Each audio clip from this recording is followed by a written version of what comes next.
அனைவருக்கும் வணக்கம். நான் பிரபாகர், ஜோதிடர். ஓம் சிவாய நமக. சிவசக்தி, திருச்சிற்றம்பலம். இப்போ நான் என்ன சொல்ல போகிறேன்னா, இந்த பொன் கிடைத்தாலும் புதன் கிடைக்காதுன்னு நீங்கள் சொல்லி கேள்விப்பட்டிருப்பீங்க.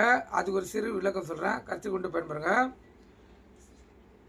இப்போ முழுமையான சூரிய கிரகணம் நடைபெறும் நாள் என்று மட்டுமே நாம் புதன் கிரகத்தை பார்க்க முடியும். சூரியன் மேற்புறத்தில் மஞ்சளால் டென்னிஸ் போன்ற உருவத்தில் ஒரு கிரகம் தெரியும், அதுதான் புதன் கிரகம். பொன் என்பது வியாழன் கிரகத்தை குறிக்கும்.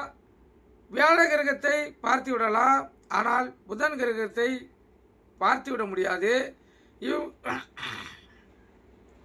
இவ்வுண்மையை விளக்கவே பொன் கிடைத்தாலும் புதன் கிடைக்காது என நம்முடைய முன்னோர்கள் கூறி வைத்திருக்கார்கள். இது தெரிஞ்சு வச்சுங்க. நன்றி, வணக்கம்.